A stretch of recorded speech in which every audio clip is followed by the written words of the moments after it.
Hello, and welcome back to another episode of Today's Weather Tonight. Here, as always, I am your meteorologist for the evening, Cloud Hudson, and I will be bringing you some of today's top stories in weather.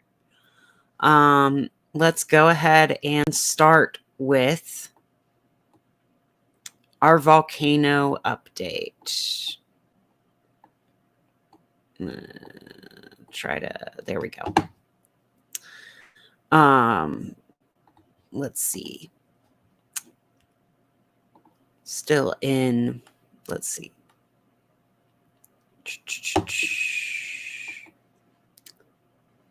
In the Reykjanes Peninsula of southwestern Iceland, the eruption continues without any significant change in the activity since the last update.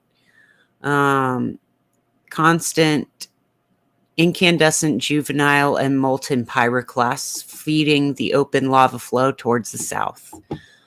Still traveling through the main tube system. The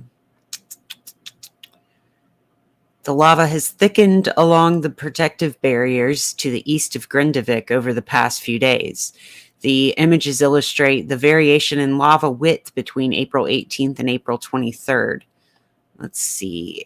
That looks like it's going to be something that we're going to need to... Thermal anomalies as seen from space. Okay, so I see a thermal anomaly here near the wall. Let's go ahead and look at what the Icelandic Met Office has put out themselves.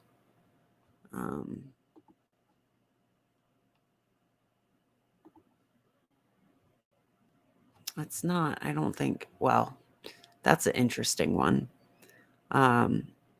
Inflation episode is what this is being called.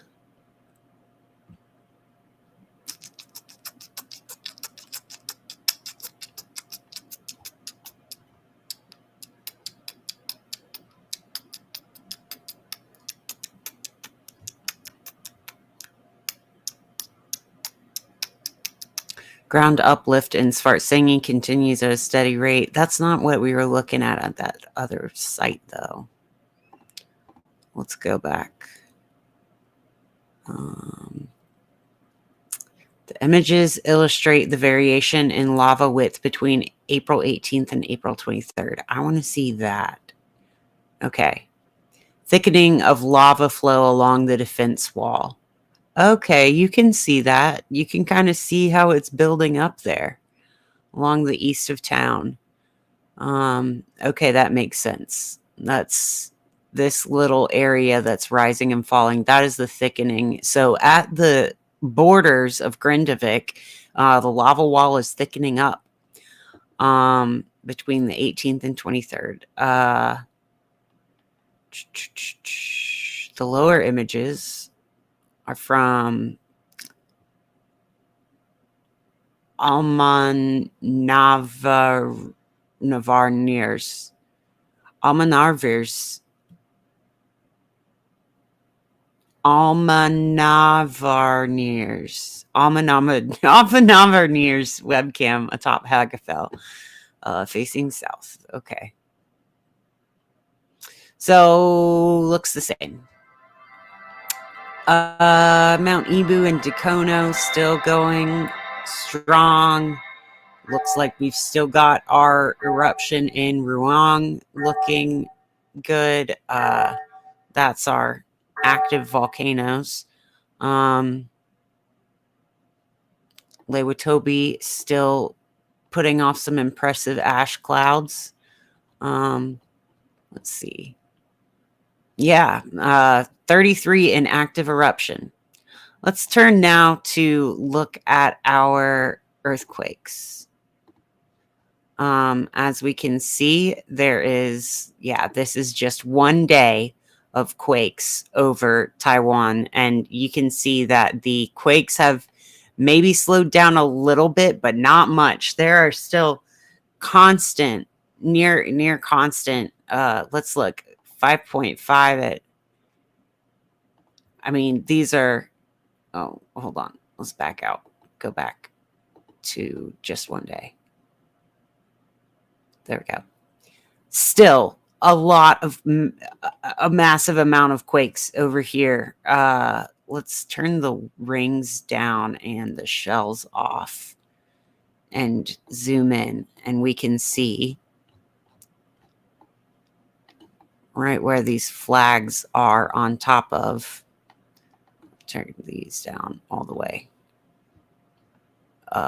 Very hard to see on this map, but there is that like 4-pointed star cluster of quakes right off the coast of Hualien City in Taiwan. Looking like it's overlapping with something striking here. Right in the middle of this plate here, the Indonesian plate, we've got the 5.3 at 10 kilometers depth. And as we're moving down, looks like a little bit of a dearth of activity here in Papua New Guinea. Like maybe we've shifted that up towards near Taiwan. And as we accidentally zoomed out to 7 days again, I was reminded that we did have quite a bit of activity rock through Australia's coast. And even in the past day, see a 1.7 in the bay near Adelaide and 3.3 right in the heart of the continent there. So that's interesting. And we see more 4.5s. Those are very deep 4.5s at 400 kilometers depth and 155 kilometers depth, respectively, in the Banda Sea here. Okay, we did have a 4.9 in Papua New Guinea today. That was a 103 depth. And we've got more deep quakes coming out of the Fiji-Tonga cusp region, the wave-shaped plate boundary here. That is a 547 kilometer depth quake coming out of that deep earthquake central there. Let's see. Let's continue this way. There's still some activity in Western China that is pretty deep. No, that's shallow. I don't know why my depth exaggeration is wrong there. Those are all registering as 10 kilometers depth. We've got some on the northern mid-Atlantic ridge. That's 5.2, 4.9, and a 4.8, registering at 10 and 15 kilometers. I think this isn't the Azores, is it? Let me see what this.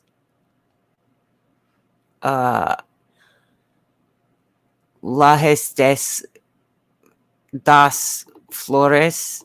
I don't. The Islands of Flowers. I don't remember. I don't really know. What that would mean. What? Right near Ponta Delgado.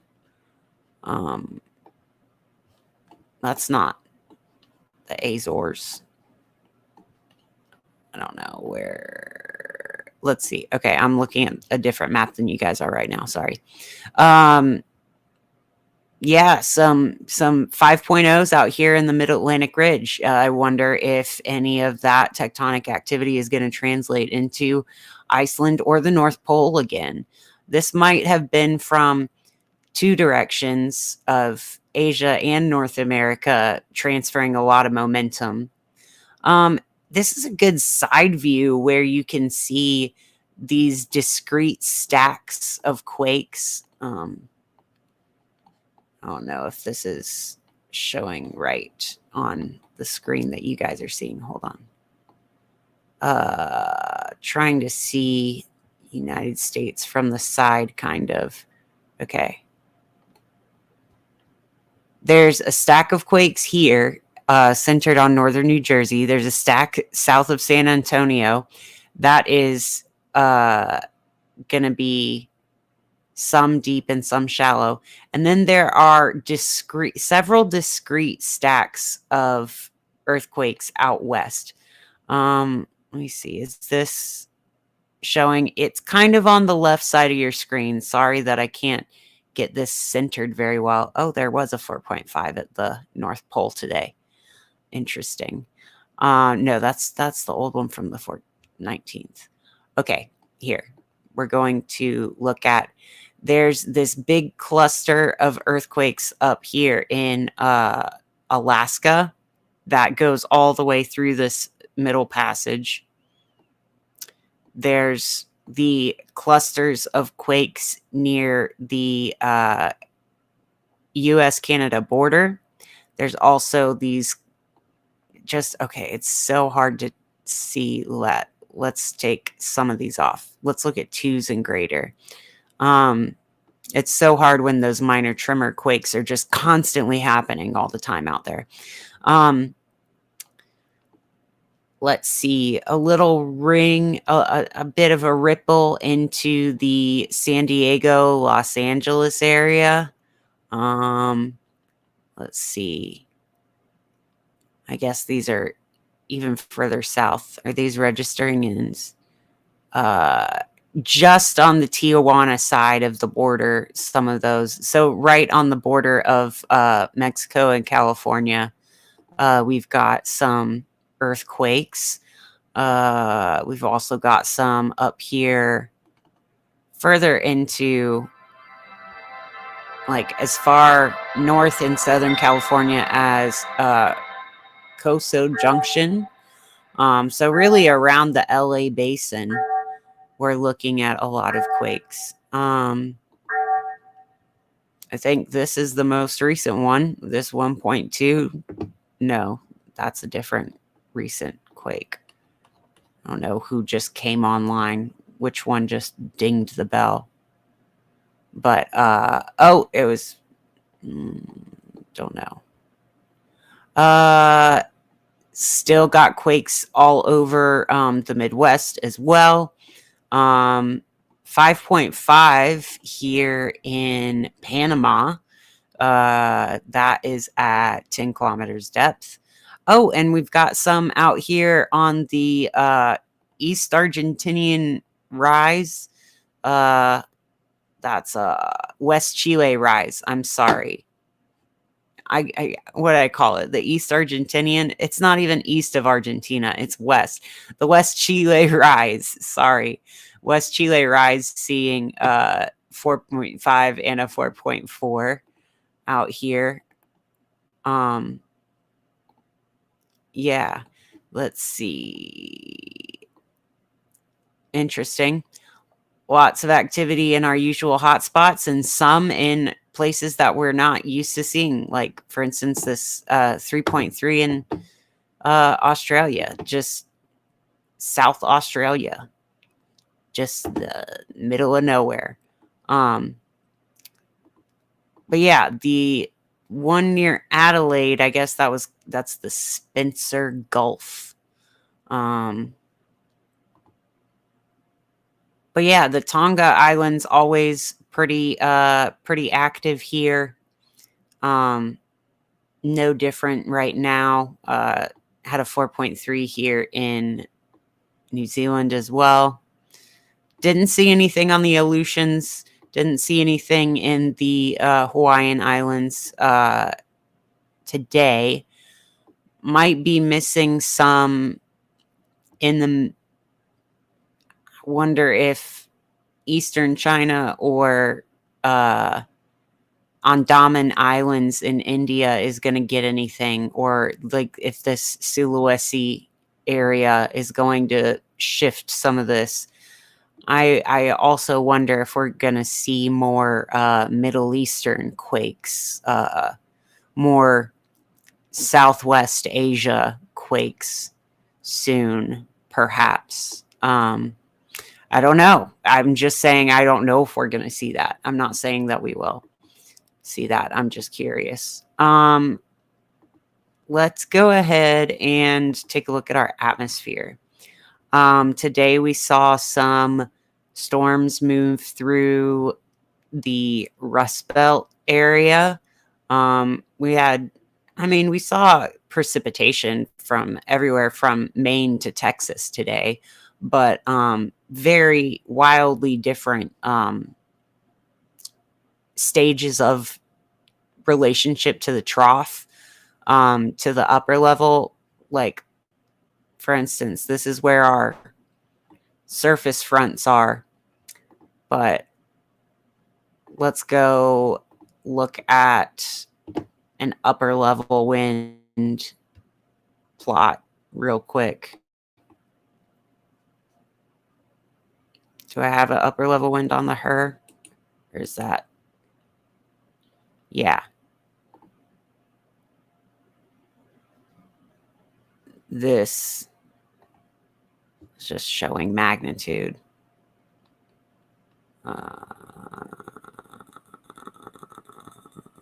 That doesn't give me what I want. Let me look at GFS.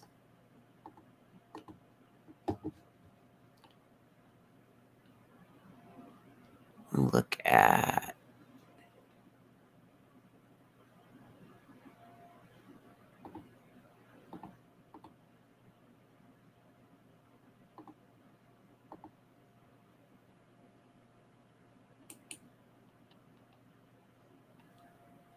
that's our pressure. Let's look at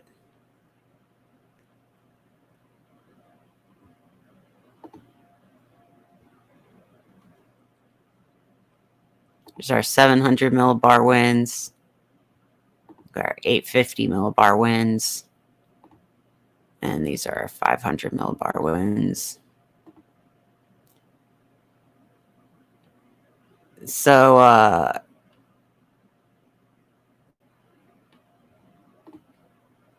yeah, this is not, didn't produce much severe weather today.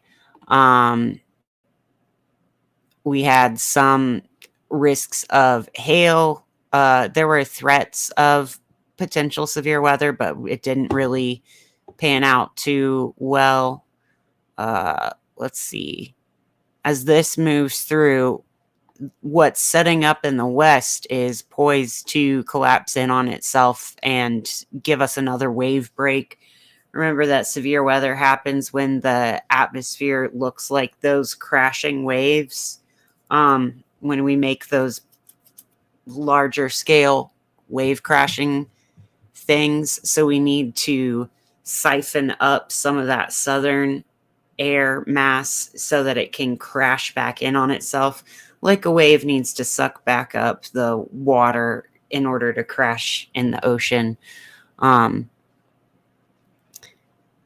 This is not quite crashing in on itself yet. You saw a little spiral of that being forecast for near Des Moines there. But this is all forecast. Let's go back to our actual radar. Actually, I want to go back to our satellite and look at, okay.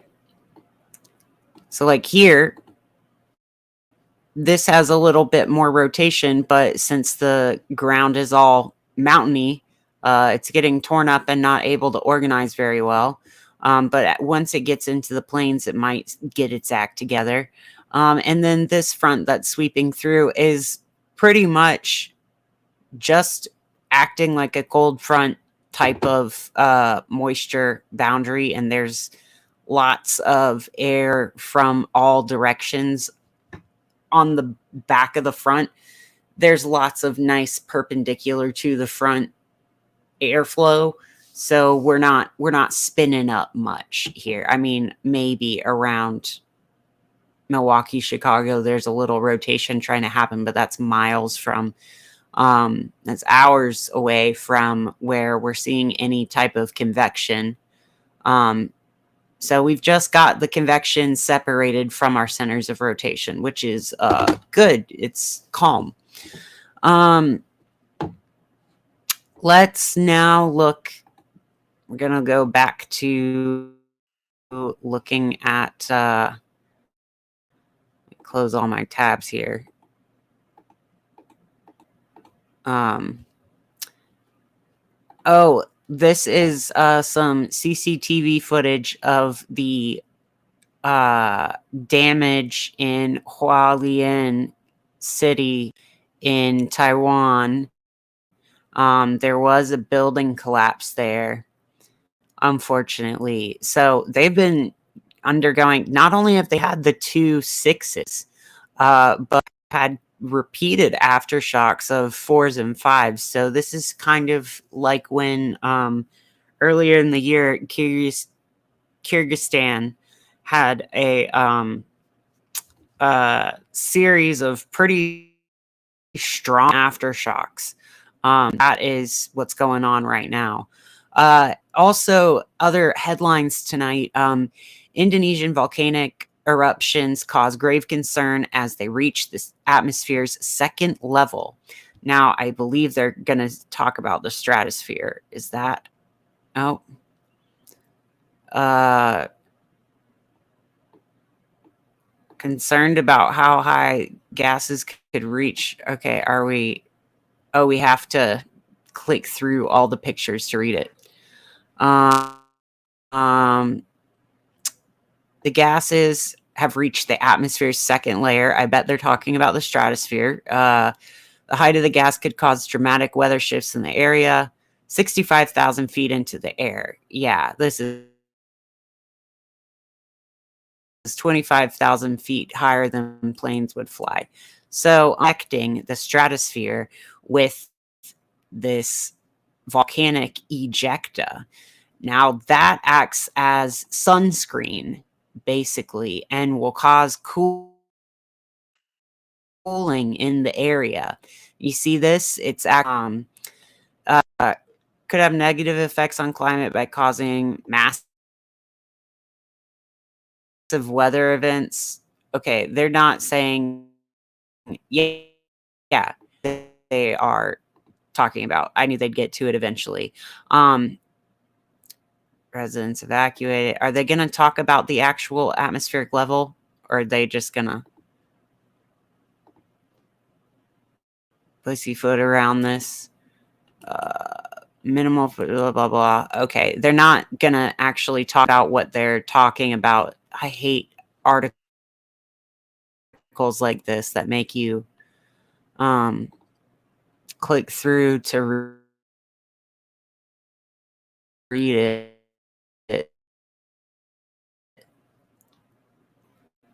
Has to build up, which in turn causes an even more severe eruption. Uh, no, there's just not even talking about the actual weather. Very bad for people who have asthma.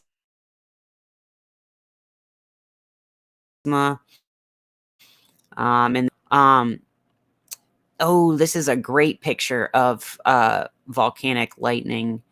Um, how's their explanation? When water droplets cling to ash stuck floating in the air, storm clouds begin to form. The ashy clouds then produce acid rain and lightning. Yeah, kind of, pretty much.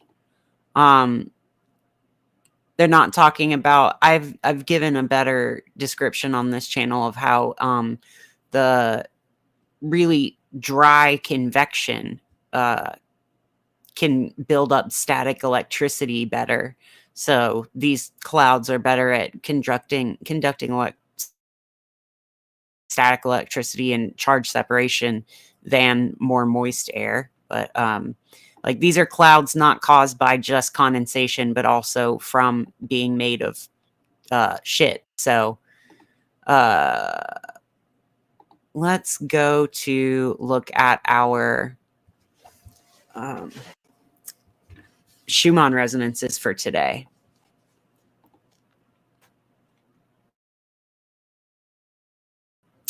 It is the full moon, so there's that.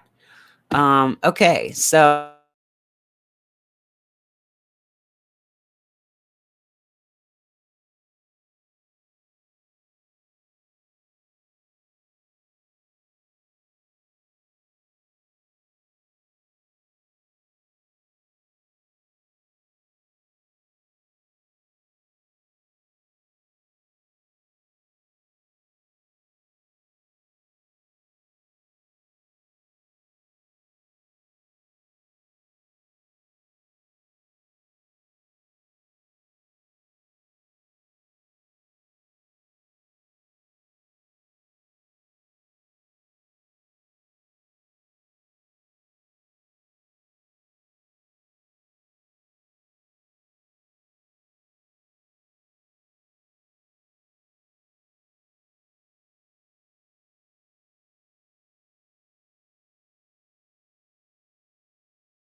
started this broadcast?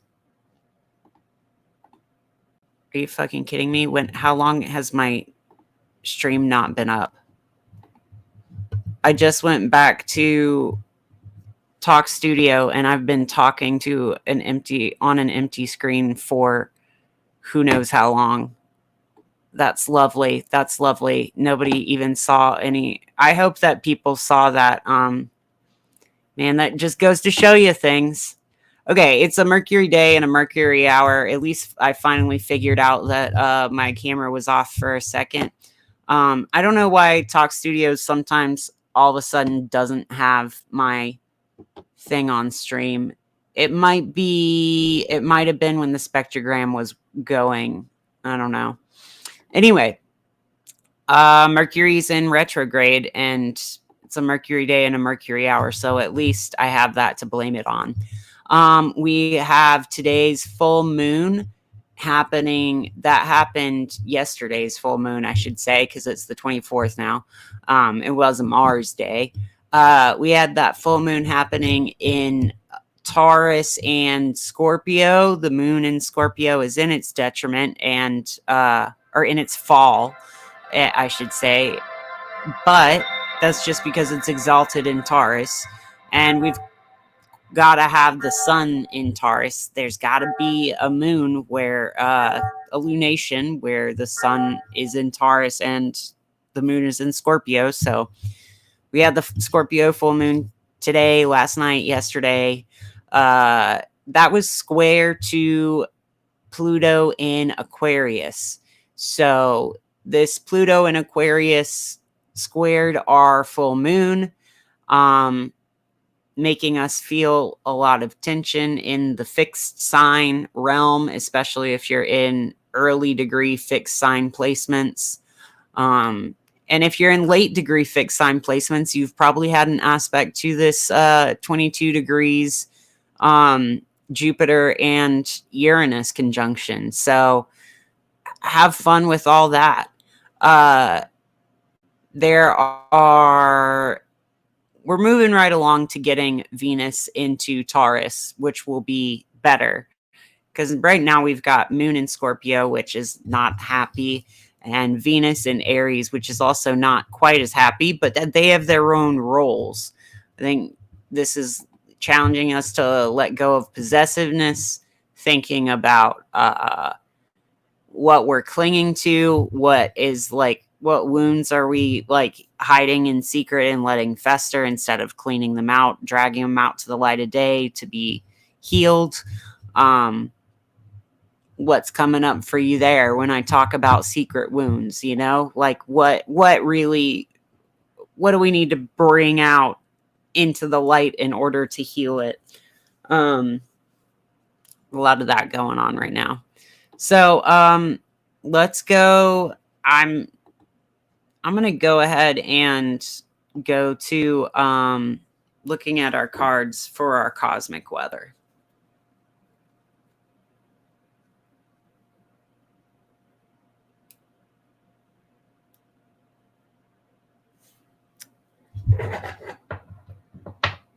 All right.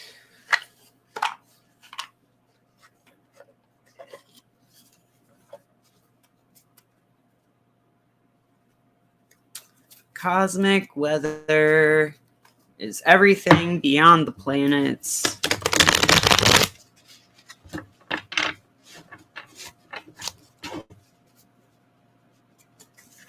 Everything beyond the planets. What's that weather like vibrationally?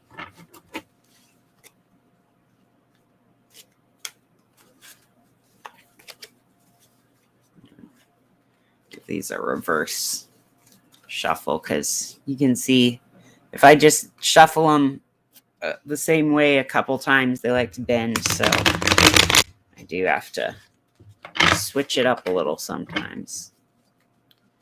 Give them good posture.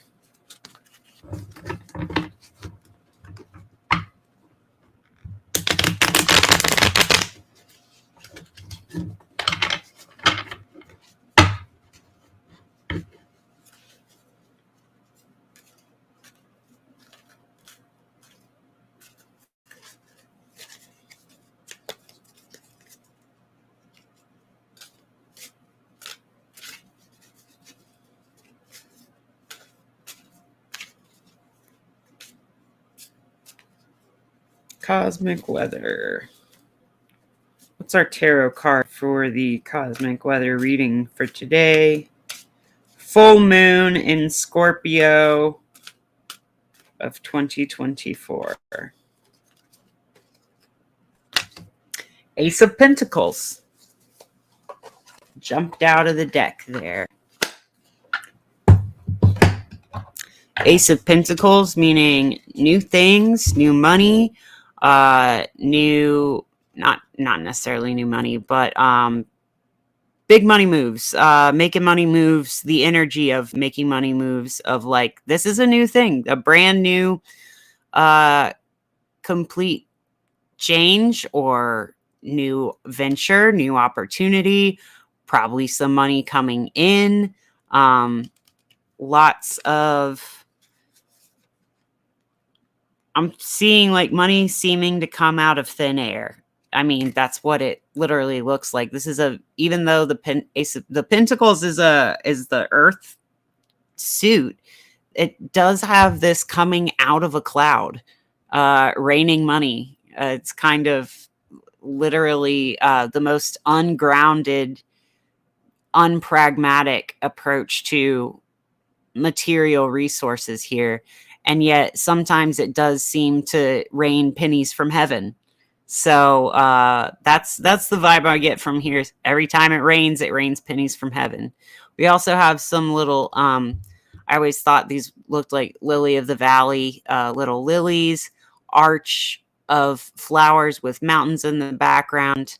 I'm seeing this as very April showers, spring, May flowers kind of vibe. Let's go for we'll do a 3-card reading today. Let's go for our liminal space card.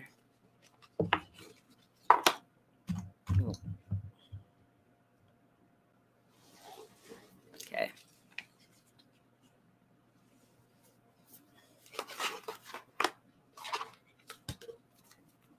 I always like that this is a card in this deck. It's important. It's important to remember, but also it's great for a reality check when you're like, is this thing grounded in reality? Yes? No? Maybe so?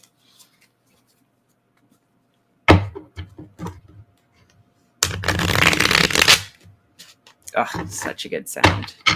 Here, I'll give you that good visual and audio ASMR.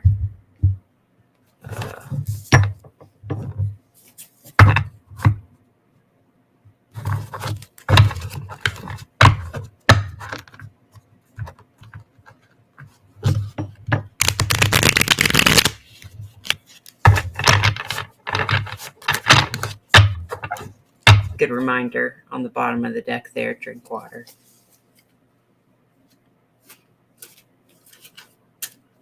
You know, man, and I think I bent these cards too. Gotta get better at shuffling gently.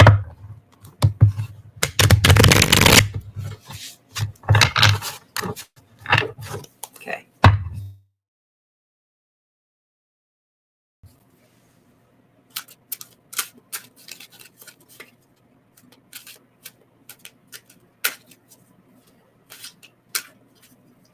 I have to cut them face down or else it ties me to a card too soon. Okay. Oh, an offering. This is also looks very much like money just falling from the sky. An offering. An offering.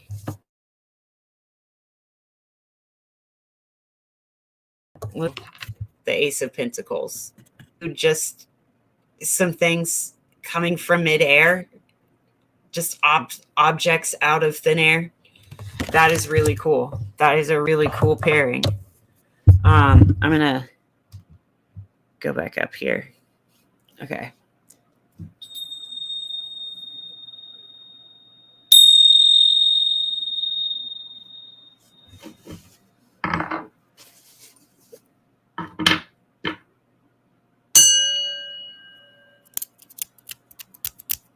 Little Oh, fiber optic, heavenly fiber optics. Selenite is. Oh, I didn't read the thing for an offering.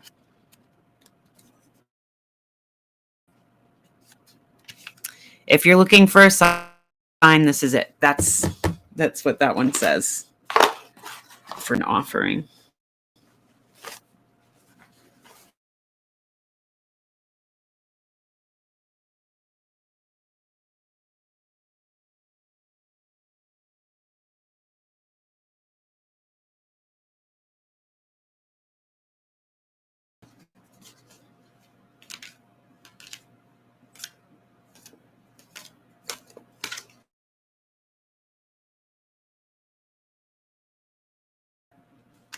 Cosmic weather reading that goes with the Ace of Pentacles and an offering. And it's a little bunny holding an offering. It says, "What's my big hurry? It's all for joy. All is well. What's my big hurry? It's all for joy. All is well." What's the big hurry? You're not ever going to get it done, so what are you racing toward?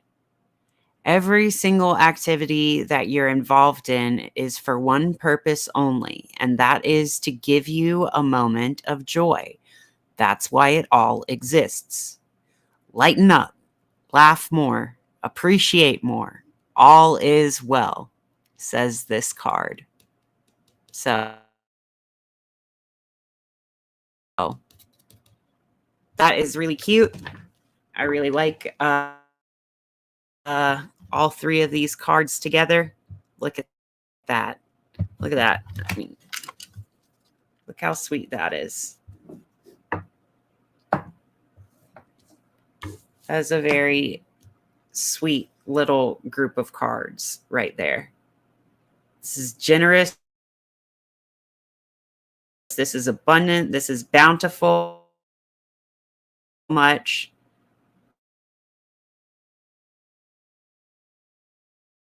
Here, savor it. Savor this time.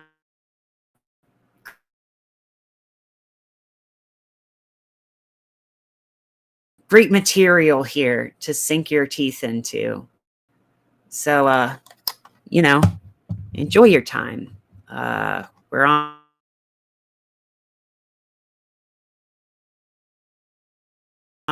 this earth.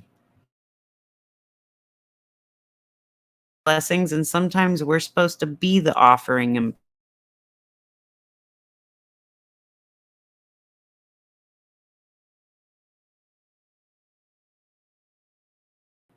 all right, I'm going to leave it there. I love you guys very much. Thank you so much for tuning in to another episode of Today's Weather Tonight.